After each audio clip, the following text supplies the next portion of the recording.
What's going on, guys? NealGuides here. Welcome back to another video. In today's video, I'm going to go over the top 5 skill moves, advanced skill moves to help yourself be more unpredictable, to get past your opponent and ultimately score more goals and win more games.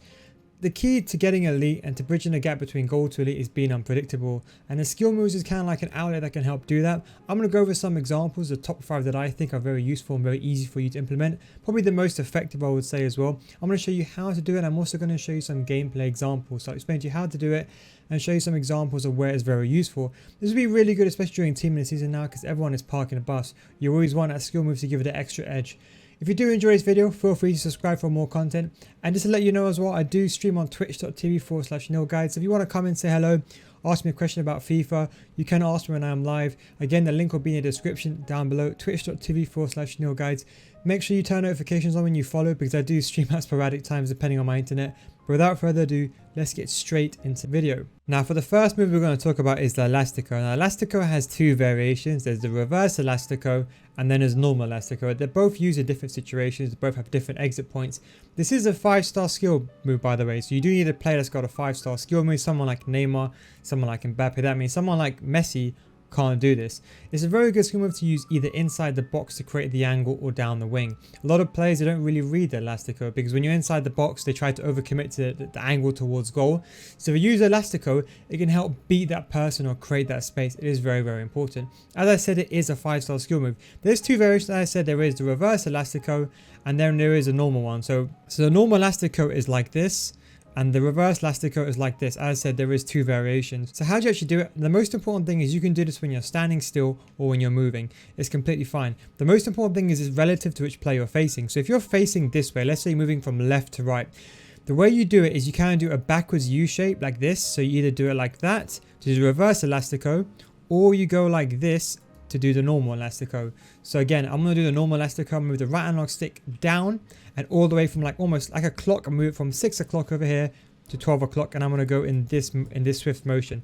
The key thing is to do it quickly. Do not take too long, otherwise you might do a skill move in between. So watch like that. You see that? That's how you do Elastico. It will take some time to get used to. So again, you can do it when you're standing still. So again, we're going to move right analog stick down to 6 o'clock, and then we're going to flick it all the way in swan swift motion all the way to 12 o'clock. You see that?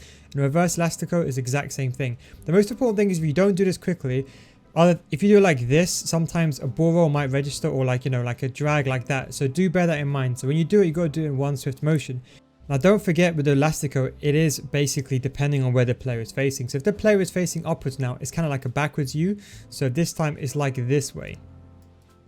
It's either one of those two. So for example, like over here, you're going to see I have to do it the other way. And that is how you do it. So again, it depends which way you're facing. So depending on whichever way you're facing, that's the way you got to do it. So if you're facing backwards now, it will be the reverse. If you are facing 45-degree angle, this is where people do find it a bit tricky. Again, it's the same thing. So it's the same motion. So like here, the exact same thing, because you're facing downwards this way, you do the Elastico like that. So the right analog stick will almost go from like 1 o'clock to kind of like a 7 o'clock angle. So like this. So do bear that in mind. That's why some people do find it tricky. It is really useful. As I said, you can use it. You can combine it with other skill moves. You see Tex does like a half drag back like this, and then he does the Elastico. You've seen people do like a fake shot, stop into Elastico. You've seen people also do, for example, one sing and a step over and do Elastico after that. If you want a tutorial regarding that, do let me know. But let's just go straight into the second skill move. Now, the second skill move is the Berber Spin. Again, this is also a 5-star skill move, but you can also do it with a 4-star skill. This was a bit different. Now, if you do this with a 5-star skill move, you do this Berber Spin, as you can see, is very, very quick. But if you do this with a 4-star skiller, you do the traditional stop and go. The stop and go is a bit more of a slower variation. That's what we're going to focus on this one. Now, I know what you're going to say is if you go down the wing and you do it, everyone knows what you're doing. Well, truthfully speaking, is how many times you see someone do this inside the game when they go down the wing and then they do a Berber Spin? Not that much. But the most important thing is you don't use it down the wing, you use it inside the box. Now, the key is to use it inside the box when you're facing either up or down. This is, I would say, the key bit is, so you want to either face up and down and you want to cut on the inside. This is what I think is really good. So for example, in this situation here, I can see my opponent is basically running into the angle towards goal, because that's the way they defend. Most people will defend the angle towards goal and use a Berber Spin to get in behind. So again, he's using it inside the box and actually cutting inside towards the goal as opposed to using it down the wing. That's when it's really, really effective. Again, it's the same way with the right analog stick. You need to flick the right analog stick into the direction you're running into and then you need to do flick the right analog stick either to the up or down to exit. The most important thing is make sure you don't run with the ball. The key thing is jogging. So for example, like here, I'll jog with the ball, then I'll flick the right analog stick into the direction I'm going, and I'll exit downward. You see that? So again, I want to go the opposite way, so I'm going to flick it to the right hand side now, and then I go upward. So the most important thing is you flick it into the direction you're going, and then you exit into either left or right. Same when you're going upwards. So for example here, if I want to go upwards and exit to the right hand side, I'll flick the right analog stick up first, and if I want to exit to the right after, and I'll flick the right analog stick to the right hand side. So in one quick swift motion. So again, right analog stick up, then right. You see that?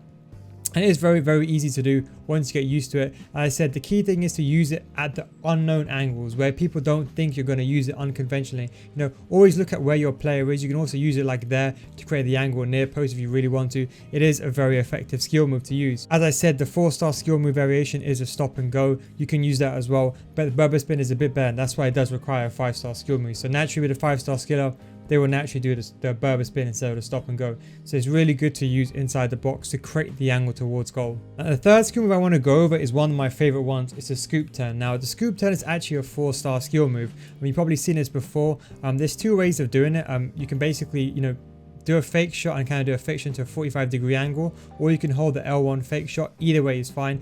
But the most important thing is you want to do the running scoop turn. You have to have a 5-star skill move. So if you want to do the running scoop turn like that, you have to have someone who's got a 5-star skill move. So do bear that in mind. If you don't have a 5-star skill move, the person won't do a running fake shot. So that is really, really important. So make sure the individual does have a 5-star skill move.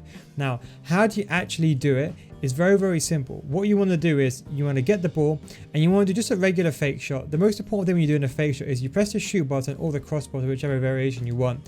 But the most important thing is you have to press the pass button to cancel the initial action. The most important thing is here, if you press the shoot button, you have to press the pass button literally not even less than a split second after, literally. You put this like anywhere near I would say anywhere above 50 ms, your player will almost take a shot towards goal. That's why sometimes you might see people be like, oh yeah, sometimes I'll do it and my player will just take a shot towards goal. It's because you're doing it too late. So make sure you do it straight away. If you don't, you end up your player will end up taking a shot. Now, once you master that, the way you want to scoop turn is you want to exit basically in a 45-degree angle behind you or into the direction you're running. The key is a 45-degree angle. If you don't exit in a 45-degree angle, you end up doing a normal fake shot into the space. So that is something to bear in mind. You end up doing something, doing a normal fake shot depending on the direction. So here, I'll be honest, 45-degree angle is what you want to hit. That way you kind of get the scoop turn like that, because if you don't, you're going to end up doing a normal fake shot, which you don't really want. So again, the scoop turn is very effective. Where I really like to use the scoop turn is, let's be honest, people are going to be parking a bus, and sometimes you're going to get the ball to the striker outside the box. The key thing is you want to pass the ball from your cam to your striker. Now, traditionally speaking, you're going to have centre backs behind you.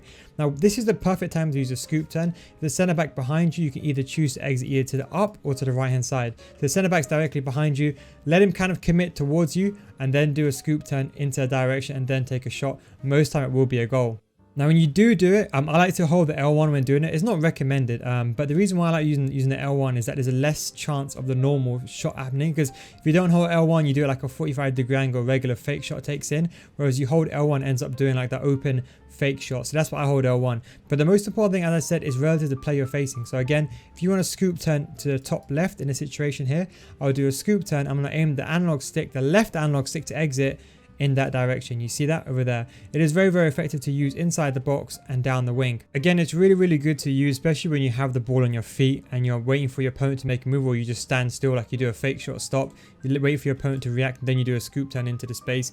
Or especially if you're doing like a 90-degree angle, it's really good to get the near post angle. So again, that is one of my favorite skill moves that I now use a lot more often. And on that note, one of the 4 skill moves I want to go over is just a fake shot. Especially the fake shot stop is one of my favorite skill moves, where you just do a fake shot stop.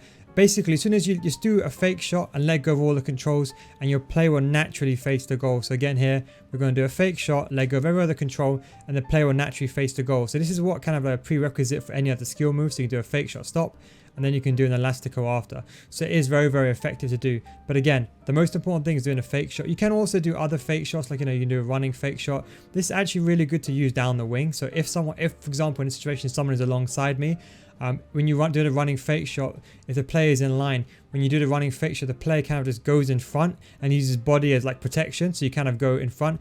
Now the running fake shot is really good if you want to kind of go down the wing and you want to cut a bit inside, but you don't want to go too much. You just move a 45-degree angle, and as you can see, the player kind of distracts the player as well. So when you do the running fake shot, the body gets in the way, so it's really hard for your opponent to do catch up. So the fake shot is really good. So whatever fake shot you do use, it is really effective. Of course, you do have the regular first time fake shot as well, and the normal fake shots. They are very, very effective. If you do a fake shot with a 5-star skiller, they end up doing a scoop 10 as well, so do bear that in mind as well. That's why it's really important to make sure you do it at a 90-degree angle. That way you guarantee it every single time. Bonus tip, did you know when you do a fake shot stop, you always face the goalkeeper no matter where you are on the pitch? But if you hold the R1 button and the left analog stick, you can actually choose the direction you face. So you can do, for example, a fake shot stop like this, and then hold the left analog stick like that, and you can actually face away from goal. You see that? So fake shot stop, hold it R1 and face away. This is really good. I don't really see anyone use it that much, to be honest. Mainly I've seen it in the pro scene, but you can do if you want to, for example, face away from goal and shoot the ball in a corner like so. The final skill move I want to go over is the La Croqueta. I wouldn't say it's used to beat someone like last year, but it's used to create the angle inside the goal, you know, to create the near post angle or to use it inside the box. You can use it to beat someone, but I think if you're down the wing, for example, and you use a La Croqueta inside the box, if you do, for example, a fake shot stop and use a La Croqueta into the space, it is really, really effective. You might have seen it, sometimes people do it when they get inside the box over here, and then they see the player down there, do a La Croqueta, do a lofted pass to a striker. It is one way of doing it. But I'll be honest, the key use for this is using it just to create a space or to create the angle. So you can use it to beat someone. I wouldn't really recommend it, but I would say it's mainly just to create the angle towards goal. Now, do La Croqueta again is very, very simple. All you're doing is you're holding the LB or the L1 button, and you're moving the right analog stick relative to where you want to go. So if you want to do a La Croqueta like this into that direction, you hold the L1 button and you hold the right analog stick upwards. That's it. So if you want to exit, it's kind of like the same with switching lanes in the skill move. So again here, if I want to, for example, go La Croqueta upwards, again, hold L1 and hold the right analog stick up. You see that? The most important thing is don't flick the right analog stick. You have to actually hold it. So wait for the animation to commence first. Again, it's relative to the player. So if you're facing upwards or downwards, exact same thing. As you can see, the most important thing is you hold it though, because if you don't hold it, do bear in mind, you won't move. So again, so if, for example, I'm going upwards, I hold the right analog stick into the right hand side. If I want to go to the left hand side, again, right analog stick to the left hand side. The most important thing is you hold the L1 button and you hold the right analog stick at the same time until it commences. And I would say that is the 5 skill moves, the most advanced skill moves. I'll be honest, I'm not really one to use skill moves that much because I just don't like playing that way. I'll be honest, it's not my style of play.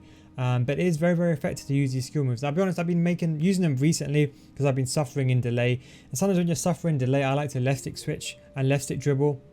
But because you can't do that very well in delay, I've been relying on skill moves. So hopefully do incorporate these into the game. Hope you guys enjoyed this video. Do subscribe, as I said. I do stream as well on twitch.tv/NealGuides, so you can follow me there as well. Link will be in the description as well. Thank you very much for watching, boys. Take it easy. Go check out some other videos, and I'll catch you next time. Peace out.